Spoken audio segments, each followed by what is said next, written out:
Little Toby Walker, play us some blues.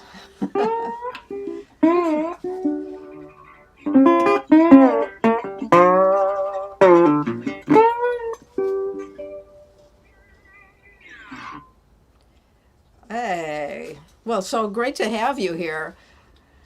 Nice to be here, Muriel. Yeah, I tell you, Brian was a fan of yours, and he had Aha. downloaded one of your courses and said, "Man, you got to get little Toby Walker." And it's just so great that you're available to uh, sit in with us and visit.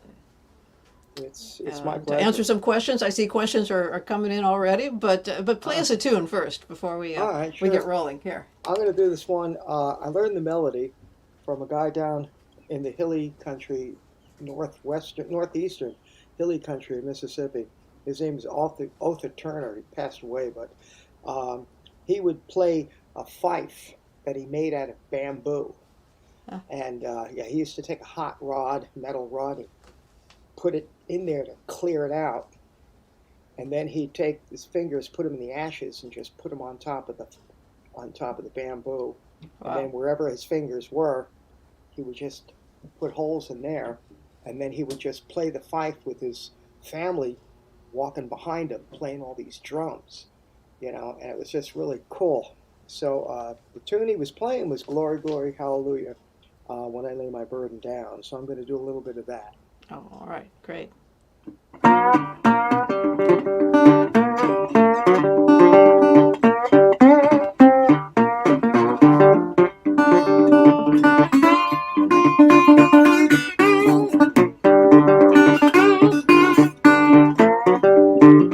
Yeah, glory, glory, hallelujah.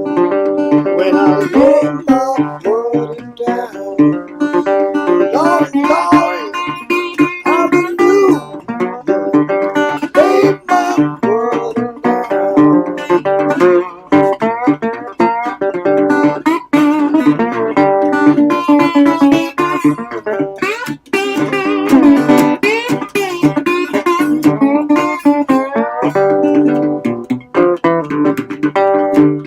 Yeah, see Moses part those waters, and he's doing it with a 2 by 4. See Moses part those waters, doing it with a 2 by 4.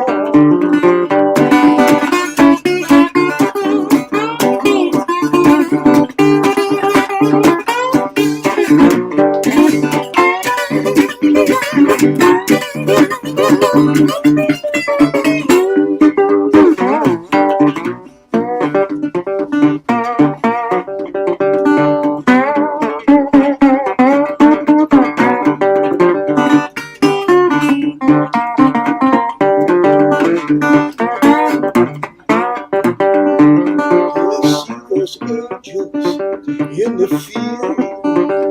They're working on a chariot wheel. You see those angels in the field. Working on a chariot wheel.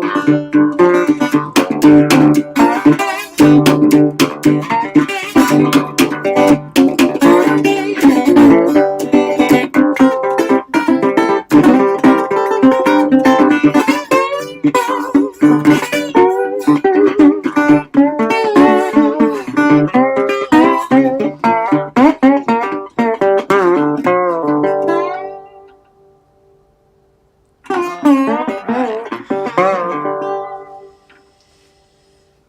Yes. Well, well, Yeah, I never know Tony. how that. I never Yeah. know how that one's going to come out. I just, Yeah. I just do a verse, and it's a lot of that's just all improvised stuff. Well, that's music. It's Yeah, music is what is happening in the moment. yeah. And Tony from Englewood, Florida, said, "What a cool guitar! What is that instrument that you're playing?" This is called a national steel guitar or a resonator. Yeah. This one was built in 1930, Ah, so yeah, it's a real relic. yeah, that's an old one there. Wow. And then let's see, the 3D is asking what you are using for a slide. Oh, aha! These are ceramic slides. Ah, okay. So they're Rocky ceramic. Mountain Slide Company. Yeah, these are really good slides. I love them a lot. So how are they different from the glass slides? It's a different tone, and with the glass slides, it has a little bit more weight to them. So it kind of works. I don't know. I think with the weight and the material that they're made out of, it just has a little bit of a different, slightly different tone than the glass ones. Yeah. Well, you're playing. It just reminds me of, my former life back at the Old Town School of Folk Music, living right by Lincoln Avenue in Chicago, one of the Uh-huh. homes of the blues. Oh yeah. And I remember that time I was just sitting jamming in the music store, and an old folk player was there, started playing with me. It was Fred Holstein. And Fred Oh. asked if I knew about Robert Johnson. I said, no, I never heard about Robert Johnson. So he said, okay, you need an education. So he took me to his studio, and there was floor to ceiling records and books. And he played Robert Johnson, Big Bill Brunsey, and Blind Lemon Jefferson, all these people I'd never heard of before. And I was just astounded. It was walking into this new world, Uh-huh. and just discovering a music and a way of thinking about music that I had never thought about before. Hmm. And how did you come into the blues? Uh, Come kind of backward. I listened to basically I was listening to some of the Rolling Stones, and Ah, I would look at the composers or the authors of some of the songs, and I never heard of people like Howlin' Wolf, Muddy Waters, anything like that. So I just went into the record stores and I went into the blues section, which back then and still such a small little section. But I started finding these records and then started doing a little bit more research and then tracing it back and back to people like Blind Lemon Jefferson and Charlie Patton, Sun House, all those guys. ah, So just started getting more and more into that and got into the whole electric thing the same way, listening to people like Buddy Guy, a lot of those guys that came out of Chicago.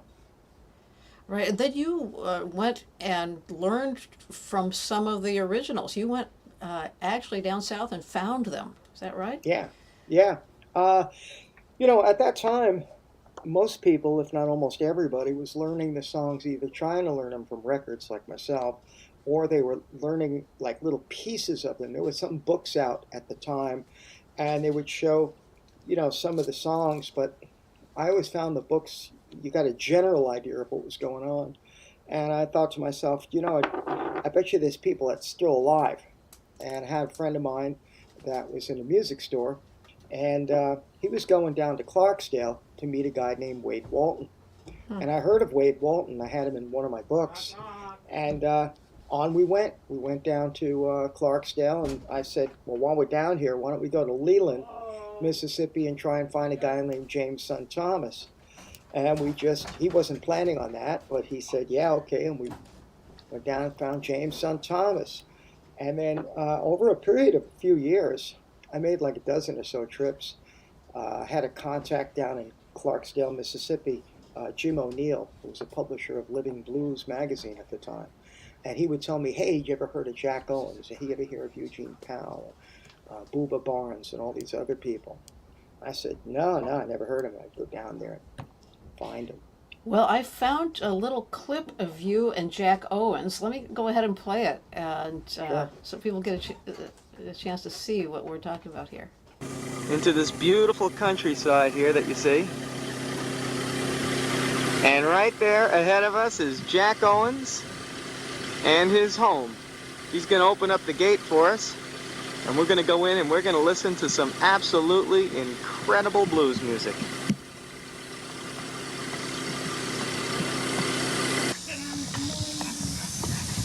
Great, you were I've been sitting for the past hours in the car. I'll sit in a little while when I feel like sitting. There's my friend, the mailman's friend, the dog. Yeah, but that fella right there, give me that dog. He got a wolf in him. His daddy was a wolf. Oh, yeah? His daddy was a wolf? Yeah. His mama was a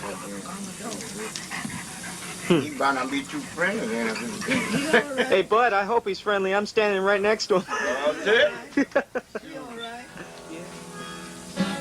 That song on you, huh?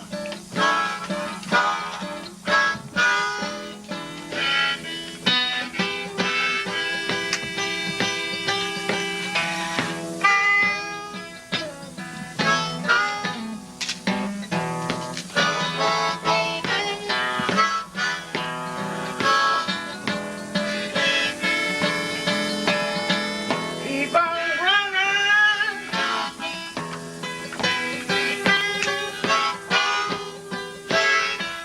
Lord, always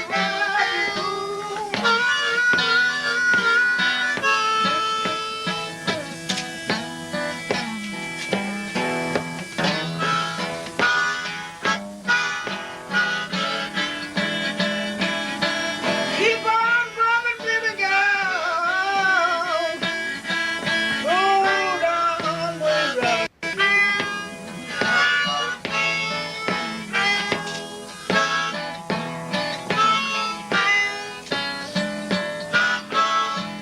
well, what you just had a baby girl.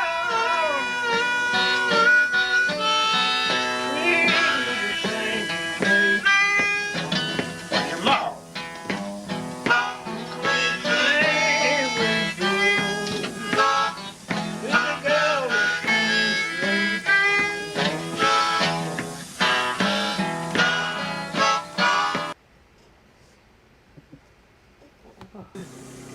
Whoa. Owens? How about that? And his home. That brings back a lot of memories. I think Yeah. I visited Jack 3 or 4 times, and he was just always very generous. I mean, he tuned his guitar really weird, and when I learned the tuning, I found out that later on, then I guess a more well-known guitarist named Skip James lived in the same town, and they Oh. both used that same tuning, and it was. Could never figure out from the records listening. I had like an LP of Jack Owens way back then in the '60s, and I could never figure out what he was doing. So when I just watched him playing, and I think that was the second or third trip, but the first trip I didn't have a camcorder with me, so I just took pictures of his fingerings as he moved up and down the neck. He only used a couple of chord forms, but he made a lot out of it. Yeah, boy, that was just we have a note here from Warren that was so cool to watch, to see that. Yeah, Yeah. yeah. And you were a bit younger than I see. I saw in the picture, yeah. So that was a while back. That was 1990 through 1993 or so. Yeah. Yeah. So I remember way back then when I had discovered this music, I thought that I was at a real disadvantage growing up in the Chicago suburbs, in that how could I ever play the blues with a happy childhood, And so I was thinking, man, I'm never going to be able to play the blues, and I remember we did that, like, Chicago blues. Do you have a... Oh, can yeah, you yeah, yeah. do a slide maybe in the key of E? Yeah. Over here. Got it. So this is like delving way back, and back we did that little Chicago blues bit. So everyone out there, pull your guitars out, playing the key of E together with us here. So.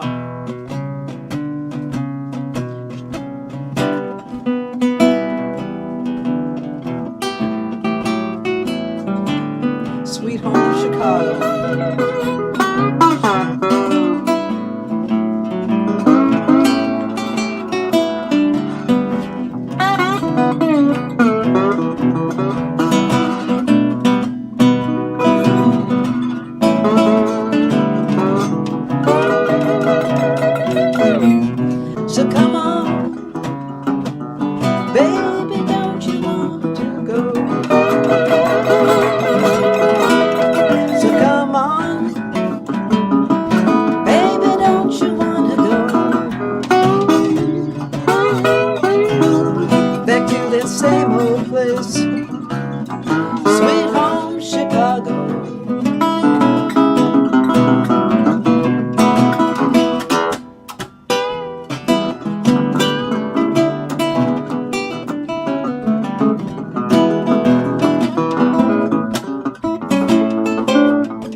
same old place. Sweet home, Chicago.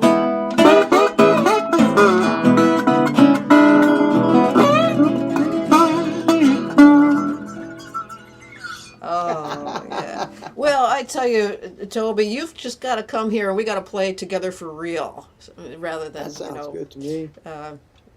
Remotely like this. So you're not that far from Long Island. We're in Fire Island Inlet now. So you're All where right, are you yeah. located now? I'm in Denville, New Jersey. So New I'm Jersey. about, Okay. depending on what the Cross Bronx is like, I'm either about an hour or so away or 5 hours away. I think you're absolutely right. Well, let us schedule a time when the Cross Bronx is kind to us. And Yeah, let's just get together. That's hit or And miss. Captain Brian has his boat out here, and he's corresponding with some other sailors. I see a couple texts going back and forth about prime sailing. There's a prime sailing breeze out right now. Yeah. And yeah, join us. We'll take the sailboat out for a little bit, play some music. I think that's got to be in our future, right? It's got to be. That would be nice. That's right. You're committed now. You've said it. Said it live. There's witnesses. Yeah. And, last week we had Carl Cameron on, Campaign Carl. It was such a fascinating guest. If you didn't catch last week's Monday Live, go back and catch that. It's on my YouTube channel. But he gave us a book. Let me see if I can find it.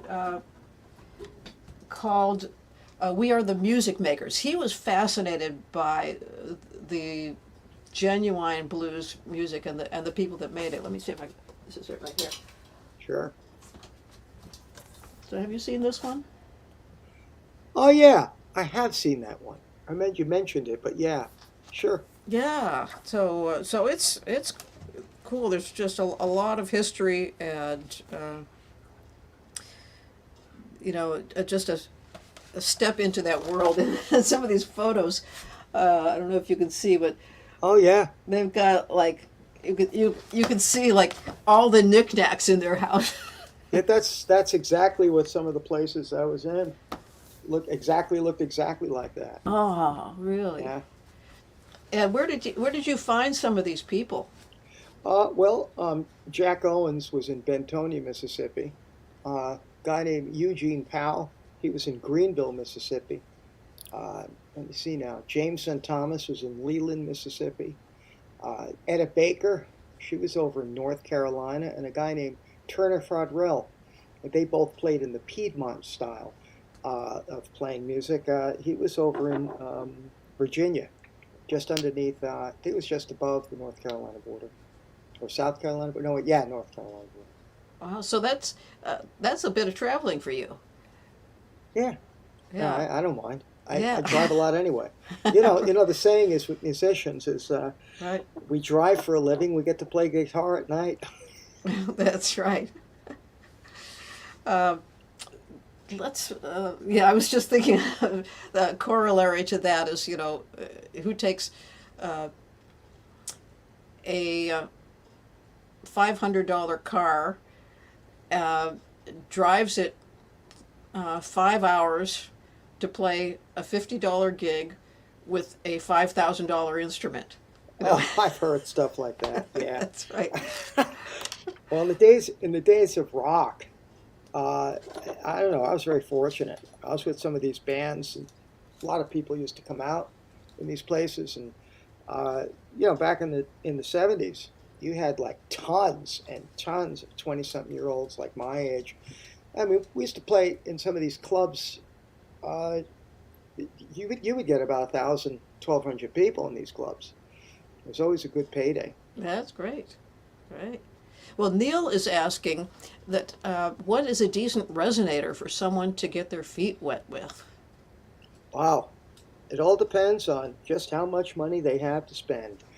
That's right. The top of the line, well, there's lots of them. There's the Nationals, which I love. They could be pretty pricey, but there's ones you could find by some slightly off brands. They're pretty good though.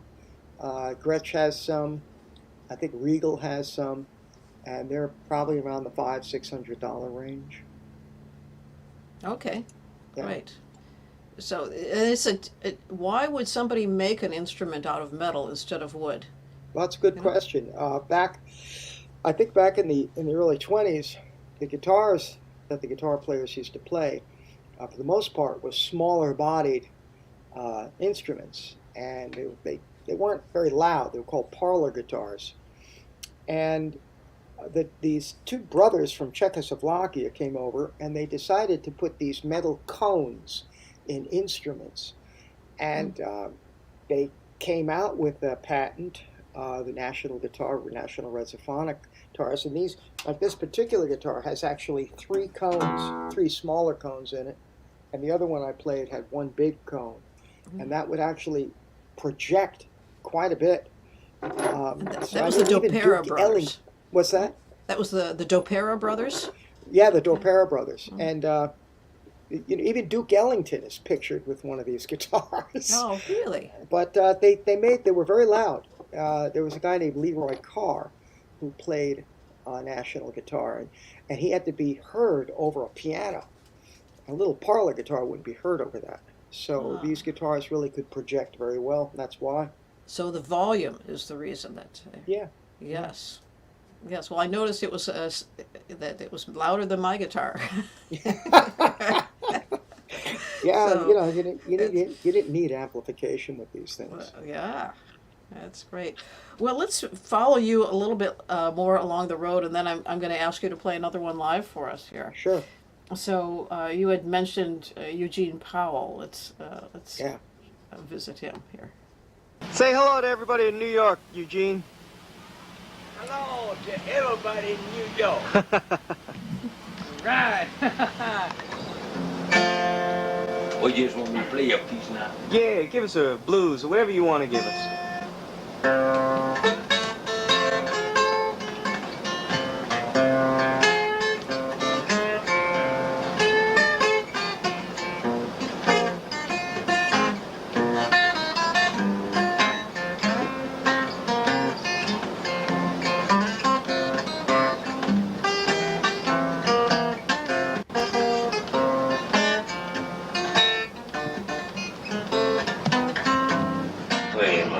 Play the fourth.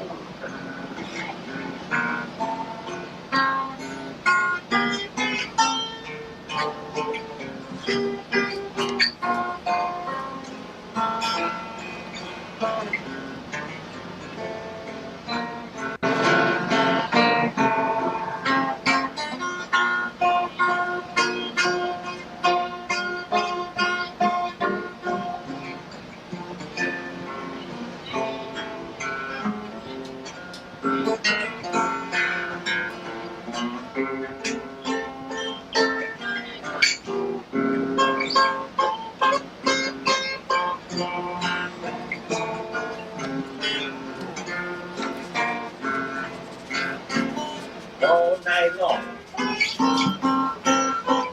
My 44 night.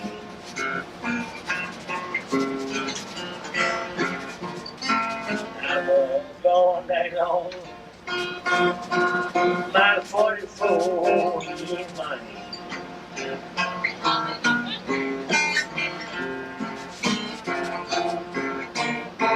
Sit down, look for my woman. I found out with another man.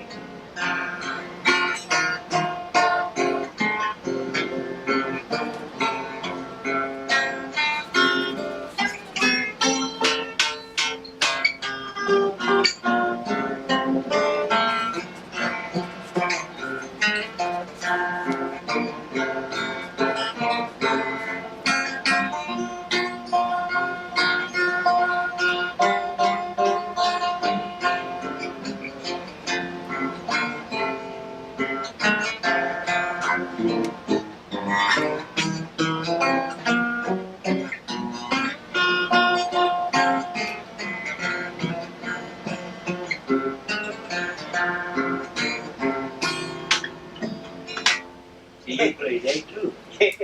Now you play that. Now I admire you on that.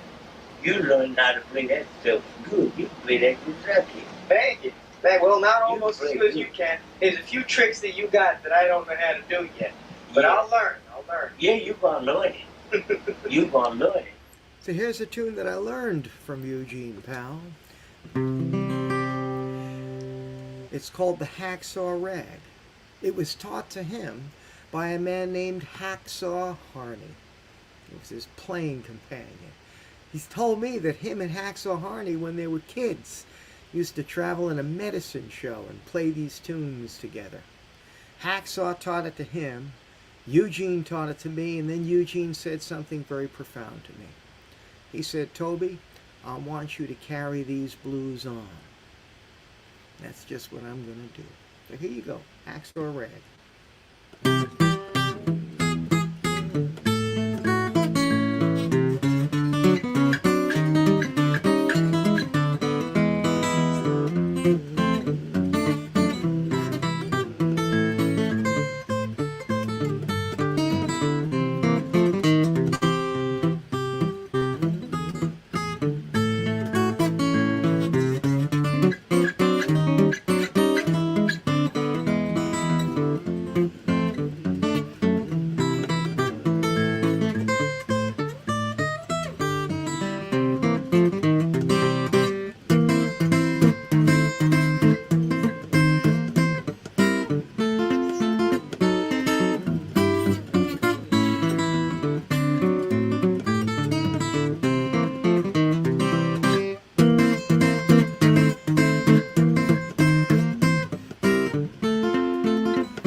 Hacksaw Rag. Eugene, boogie woogie. Keep it going. Take it, baby. Come on.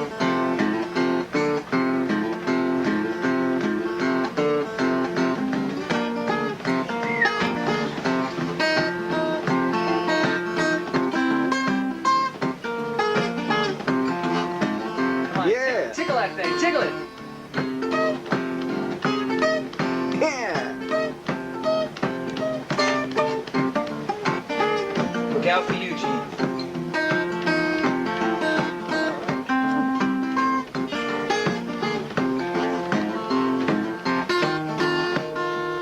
Well, I hope I can do that one justice. This was just a lot of fun to learn from Eugene.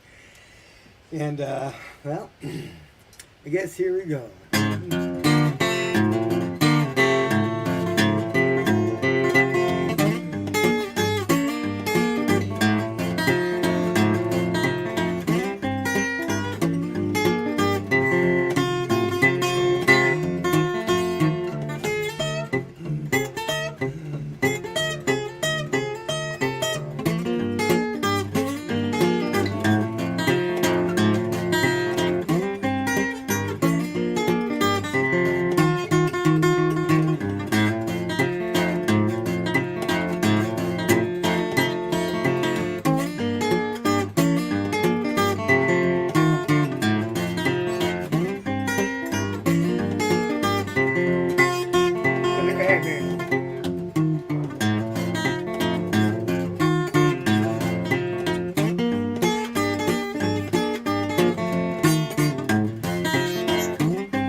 All right. You know, we were just getting some people asking what Lisa had asked if Yeah, that's let's an read it. example. What is Piedmont style? Well, Piedmont, and it's interesting that Eugene was playing in a Piedmont style. Yes. But, you know, the styles, they went all over the place.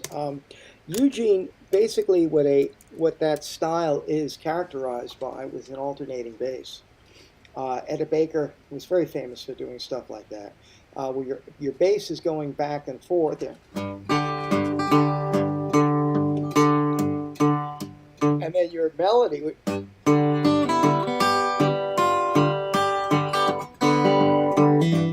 right, Spike Driver Blues. So that's the Piedmont style. And then somebody asked me too what bands I was in.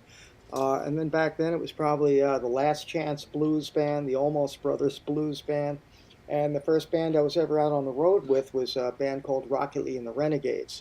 And we used to play like everything from Commander Cody to Marshall Tucker, Leonard Skinner, Allman Brothers, and Buck Owens, Johnny Cash, depending on the club that we were at. And I think there was another question. Somebody said something. I was just kind of looking through them. But Yeah, we've got Yeah, a I lot was of just trying to- greetings coming in. Yeah. yeah, I was just trying to get to some of the questions, but Piedmont style of playing. Yeah, what's a decent resonator? I got that one. And then the action on these resonators have to be kind of high. But Yeah, Eugene, Dan was asking about the action on them. Yeah. yeah, Eugene was interesting. You know, he recorded under the name Sonny Boy Nelson. And I had like one of his LPs, and I couldn't figure his stuff out at all. I mean, not at all. It was just weird. Like he was playing the liner notes that he was playing in the key of E. So technically, when you're listening to it, it was an E, but it didn't sound like what you would do in the key of E on the guitar. And when I visited him, he told me a secret that he tunes his guitar down 2.5 steps.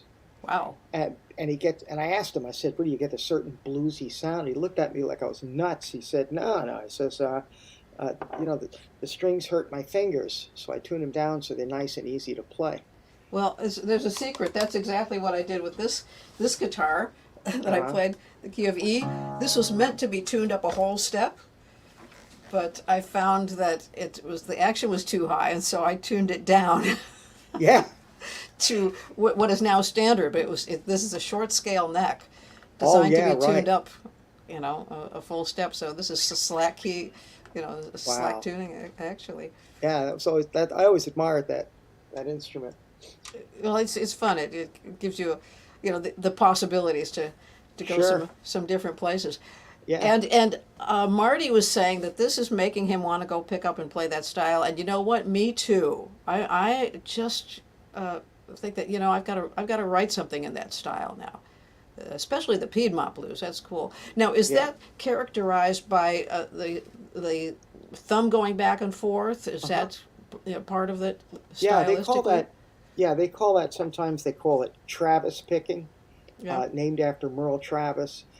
Sometimes Elizabeth Cotton, she held her guitar this way.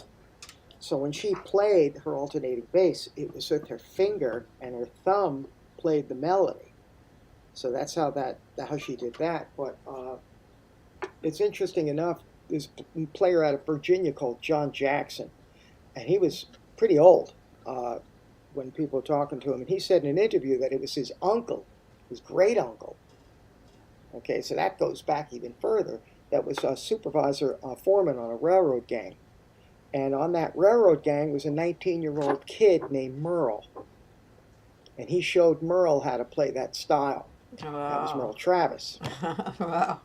So this style goes back a long way. Yeah, I guess it does. And somebody was also asking, are there young people now picking up this style and carrying the torch as Yeah, as there you are, have as a done? matter of fact. You know, there's sometimes you'll see them on Facebook. There's I think acoustic blues pickers. So sometimes you'll see some young ones, young, you know, relatively speaking. They're in their 20s, and they're learning this stuff, and that's good. A lot of times they're learning this stuff, but they're trying to get it note for note, you know, which is good, you know, when you're learning. But I usually tell people, take it a little further, you know, develop something. There's no harm, no foul in developing something that's going to be a little bit more of your own, because that's exactly what Robert Johnson did. You know, he Yes. listened to everybody. I mean, he listened to piano players, all kinds of people, and that came out in his music, because nobody else was really, that we know of, was really shuffling a rhythm and throwing in jazz chords, you know. So that was kind of interesting that he was doing it at the time, you know, from Mississippi anyway. You know, Yeah, from you have Memphis, teaching Tennessee. courses too. I know that because I heard Brian sitting down with your Spike Driver Blues tutorial, trying to Yeah. pick that out and learn that. He got pretty far. That's It great. sounded Yeah, pretty good. a website. It's TobyWalkersLessons.com. And if people are new to fingerpicking, there's a course in there called Learning How to Fingerpick. And it starts off with just the alternating bass, very basic, and then, adding notes in here and there. And it takes you very gradually up to the point where you can start getting it. And once you get that style, that feel of it, the possibilities are endless. Well, I've been enjoying the online teaching formats, surprising much more than I thought I would. Mhm. And I have a one little class in addition to the private students, and it's really neat because the people in the class have gotten to know each other, and it's become a social event as well as Yeah.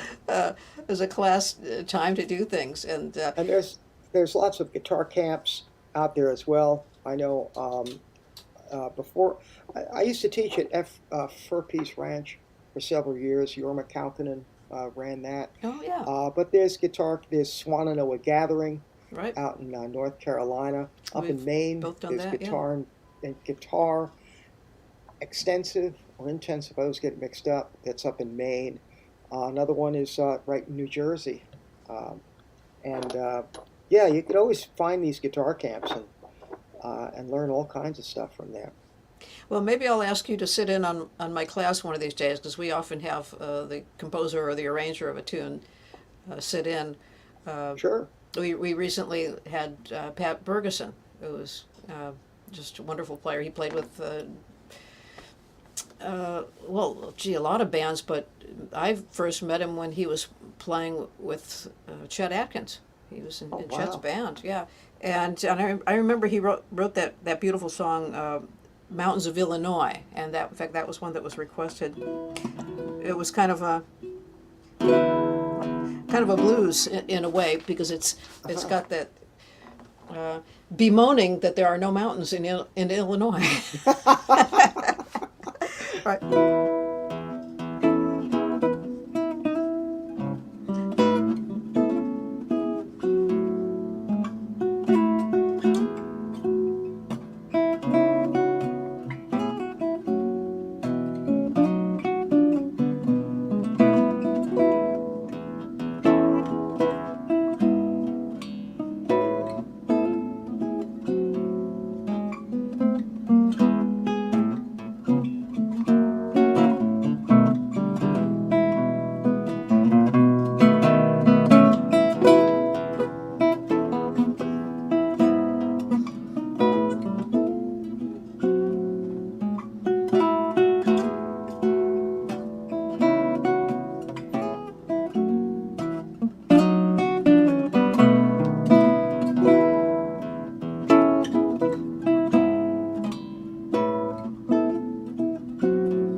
And that was nice.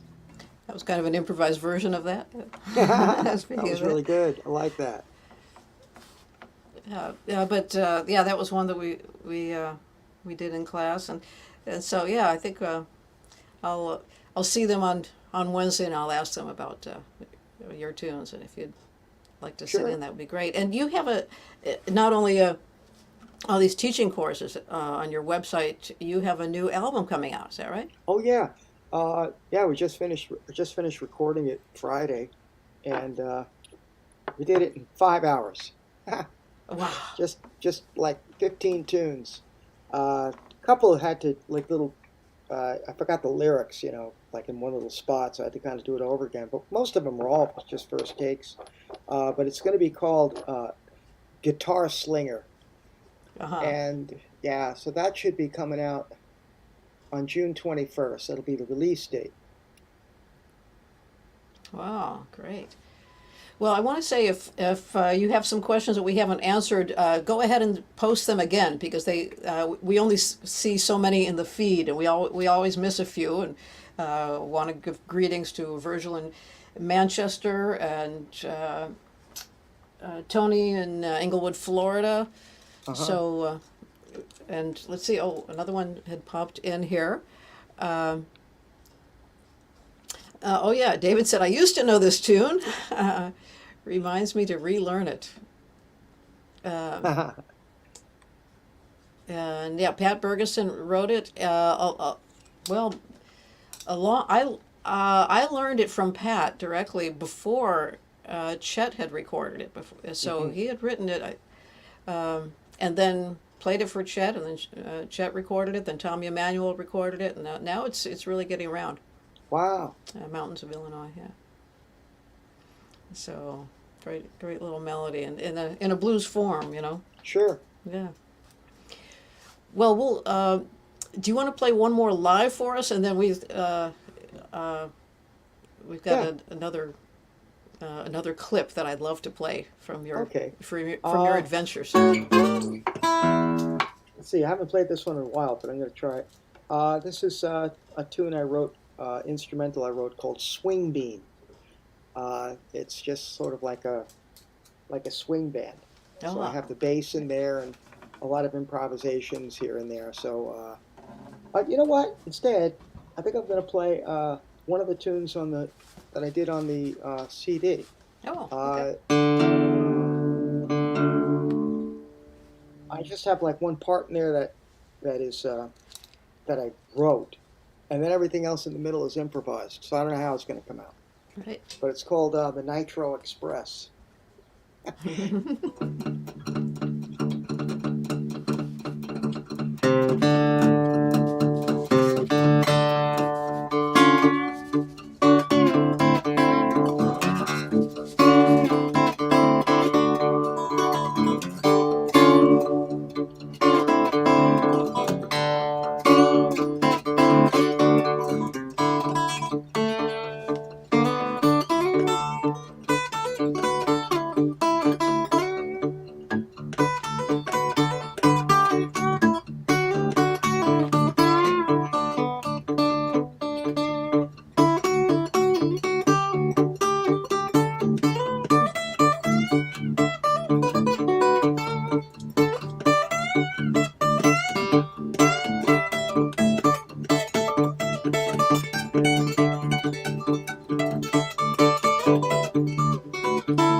All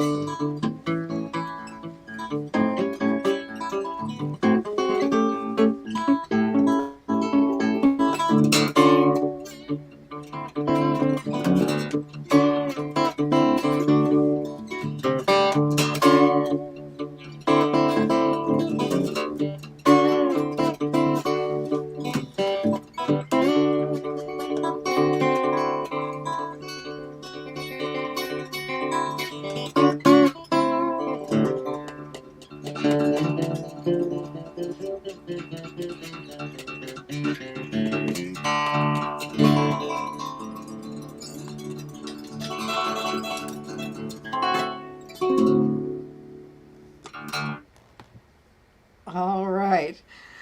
Well, we have a lot of questions coming in while you were playing that, including some just saying, "Hey, great playing." Lisa says, you know, she likes the way you take that someplace else every time that you play. And another question asking, you know, how to get started with acoustic blues.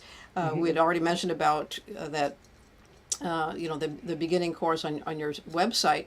But in particular for somebody who's playing classical for 3 years now, in playing classical, does that put you at a disadvantage where you're not Not opening at all. up as quickly? No. See, this is the great thing. Like I Yeah. took classical guitar lessons for about 6 months, and you know, with them, with the teachers, you know, they're always like, "You're on your hand, but you'd be like doing this on your finger hand and your hand," and it's, you know, it's just great. A blues, there's no rules. Yeah. So yeah, if you're playing it like this, you're holding a guitar like this, you know, or you're just playing it like this, and you're holding it like this. Your hand's gonna doesn't make any difference. You can do it I either think- way, right? Yeah, you can do it Ah. however you want. I Yeah. mean, yeah. So it's not. There's no rules, really, in blues. You could pretty much just make it work. Yes. And somebody else had commented about my camera, so I changed cameras. Is that better? Good. All right. So we have new camera angle, new camera on there. So so thanks. I appreciate the feedback. I'll use this camera in the future then. And here's something interesting. What was the tune before Rickshaw Rag? The hacksaw rag. Yeah. Sorry. that Oh, one. I don't know. You know, Eugene was just pulling him out of his hat, like he would do it.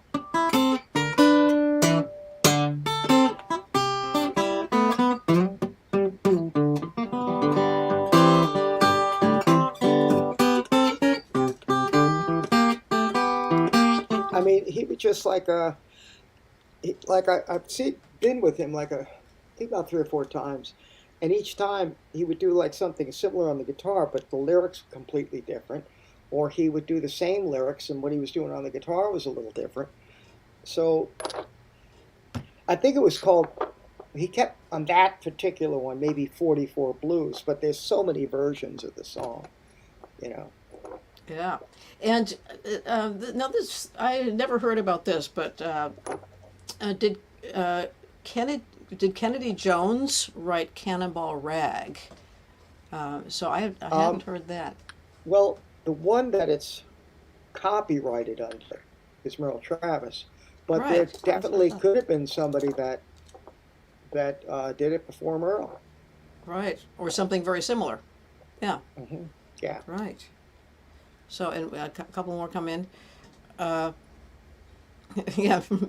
well, Marty had an interesting guitar teacher who said that there are 2 rules to playing. Number 1 is have fun, and number 2 is remember rule number 1. Yes. Well, there's the third one. Yeah. That the whole face is that way. Okay. That's good. I actually had a student once who had a little trouble figuring that out, you know, which way to hold it. But, he was coming to guitar lessons for therapy, I think. Yeah, Yes. yeah. Yes. All right. And yeah, and then Timothy just says, "Great playing, Toby." I was ready for you to start playing Foggy Mountain Breakdown on that song. Well, you know, the thing with that particular thing that I do, the style, you know, there was Piedmont, like,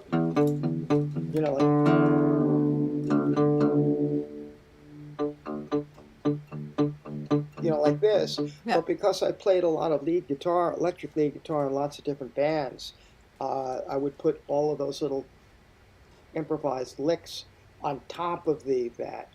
And the other thing that I do is, like, if it's a shuffle, you put you get the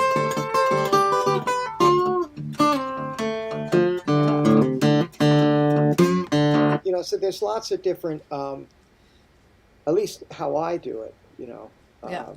and then adding like jazz, so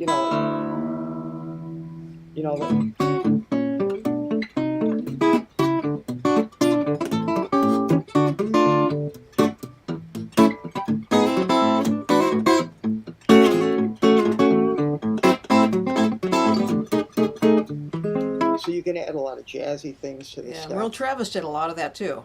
Yeah. Yeah. Mhm. A lot of those jazz licks and harmonies he Yeah. threw in there. I mean, more than you'd think. Yeah. Well, I had heard about Etta Baker for years ago. Mhm. And wait a minute, one more question here before we go into that. When you were playing octaves on the Nitro song, I was anticipating to hear some Jimi Hendrix. Yeah. Yeah. Okay. All right. Next time you'll throw that in. I know. Yeah. Okay.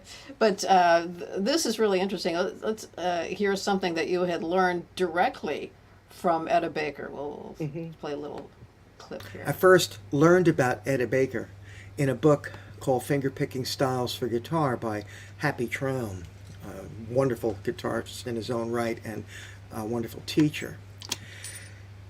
Here's a picture of Etta Baker as she appeared in that book. I had to go down and find her. She lived in Morganton, North Carolina. And when I made the phone call to information, usually you would get a mechanical voice asking you the zip code and all of that, and then you get another mechanical voice, possibly giving you an address or a phone number. However, when I called up information, and I got the mechanical voice once I gave the zip code of Morganton, North Carolina, and I was expecting another mechanical voice, but that's when I heard, "Yeah?" I said, "Is this information?" "Yes, it is. Who you looking for?" Well, I'm looking for a woman named Etta Baker. She plays. Oh yeah, Etta. Well, she's not at her house right now. She's at her sister's house. Let me put you in touch with her. That's what happened. So I get in touch with Etta Baker at her sister's house, and I make arrangements to go down and to see Etta Baker. And this is what Etta Baker looks like now. There's Etta. Etta was a wonderful woman. She had a wonderful little garden, and she also had a toaster hanging, an empty toaster hanging from a tree that she used as a bird feeder. Well, here's a song that she had taught me. It's called the Knoxville Rag, and I'm going to play it straight through, and then maybe we'll take a look at Etta Baker herself.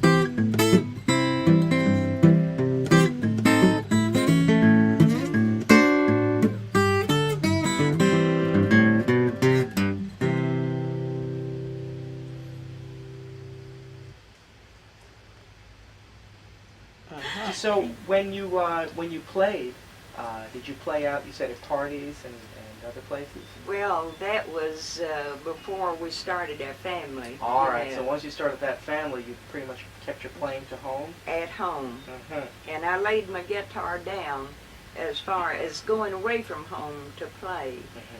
I just forgot all about that. I knew I had my family, and they come first. Right, right. And so after they all grown up now and got out on their own, I'm trying to catch up. Okay. Yeah, I could see. Well, you've been catching up pretty well for the last 15 years. You've been doing college festivals. Right. You've I been played playing at Mitchell folk- College over the weekend in Statesville. in Statesville, and you were down in Florida recently, weren't you? Right. Uh, The 18th. So you're very March. busy, and you're doing folk festivals as well. Right. There was an article that came out in Living Blues magazine just recently. There's going to be another one that this interview is going to be in Blues Review Quarterly, and you've been doing quite a bit. Yes, really Well, let's- have. Let's give the listeners another tune. I think one of your most famous songs, and one of the oldest ones you were talking about, is the One Dime Blues. Right. Many guitar players figured if they can learn how to play the One Dime Blues, they were one-diming it, and I'm telling you, that's I think one of your trademark songs. So why don't you give us, and the listeners out in New York, your One Dime Blues. All right.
Oh boy, that was beautiful. Absolutely great. Wow, it's so interesting how she leaves a beat out at one spot know. every time. I know. You know, when I've been down there, she's a gardener. She had like a beautiful garden. I mean, beautiful. And I knew she was a gardener, and I knew it was time to be picking vegetables about this time. So I brought along this centrifugal force juicer, and she was like, "Oh, that's so great!" And we set it up in the kitchen. Went in the back, and we picked out a bunch of carrots and some other stuff, and came back and juicing everything up. And it was a really hot day, and she's looking at the juice coming down on the glass. And anyway, it was finished, and I took the glass. And I was going to hand it to her, but it was sweaty on the outside, and I accidentally dropped it. It didn't break or anything, but it just hit the floor, and juice went all over the place. So anyway, I made another one for her. And about several years later, I heard she was in the hospital. So I called up, and they put me through to her. And I said, "Etta, I don't know if you remember me, but I came by and blah, blah, blah, blah." And she said, "Yes, I do remember you. You're the boy that spilled the vegetable juice all over my kitchen floor." That's right. That's your claim to fame. Yeah. Yeah. Oh. But it was nice because, I always heard of her. and I seen some of her Yes. stuff in that book, and She's a I've learned legend. some of the stuff out of the book, like Bully of the Town and things like that. But just to see what she does, and she's show me little secret chords. Taj Mahal actually said that he learned a secret chord from her. It's kind of cool. Wow. Well, speaking of gardens, that's what I was doing today. How about you? I was Today I was working in actually, my garden. yeah, I had I already have done that. Yeah, I yes. did. Today it was all music. It was literally Ah, great, great. uploading the recordings to disc makers, and then working with my graphic designer and getting all the text Yeah, ready and uploading the graphic design, and then applying for the licensing of some of the songs. So it was literally a day filled with that. yeah. Well, we have some more hellos. Paulo is saying hello from Italy. Next week on Monday Live, we're going to have an Italian guitarist, renowned guitarist Osvaldo Di Dios, who's going to be tuning in live from Italy. It'll be late his time, so that'll be fun. We'll have a little international bit, and yeah, and go back catch last week's if you didn't catch that, and. Toby, you're called Little Toby Walker. Standing next to me, you could change your name to Big Toby Walker, I That think. was a long time ago. A friend of mine just said, I think I don't know, he just came out with it. He was doing like these posters for me, and he came out with one that said Little Toby Walker. I said, "What's with that?" And he said, "Well, you got Little Walter, little this, Yeah. little that. So why not Little Toby Walker?" And that was okay for like the first couple of CDs, and then over in England, the guy that managed me over there, he was like, "Tobes, we're dropping the little." I said, "That's fine. That's fine." Well, I mean, that's going to be my new blues name is Little Muriel. You know, I think, yeah, Little M. yeah, Little M. There we Yeah, go. that's it. My new blues name. We're gonna do. Okay. Well, you'll have to come here for real. We'll do another Monday live with you with us together. What do you think? Sometime. That would be really, yeah, that'd be Yeah, fun. yeah. A Let's lot do of that. fun. And then we'll see everyone next Monday, and those tuning in from Italy as well. And we'll catch you then. So long. And Toby, anything else you want to mention as we're signing off? Make sure you go to tobywalker.com, right? Yeah, it's Little littletobywalker.com. Yeah, littletobywalker.com. that Okay. never changed. You don't want to mess around Okay. with the domain name. Sorry. Well, and I know, like I said, the new CD is going to be coming out June 21st. Yo. On my website, littletobywalker.com, you can click on it. It says where you see the songs and everything. It's right up on the front, on the home page. You click on that. You can see all the songs that I'm going to be recording. There's the publishing rights I put up there as well. And there's also, if people want to donate anything towards it, there's a GoFundMe page, but they do, and I send out, before the thing's released, I send out a personal autographed CD to them, as well as a video clip of me actually in the recording studio, doing one of the songs that wound up on the CD. So, yeah, so that's all cool.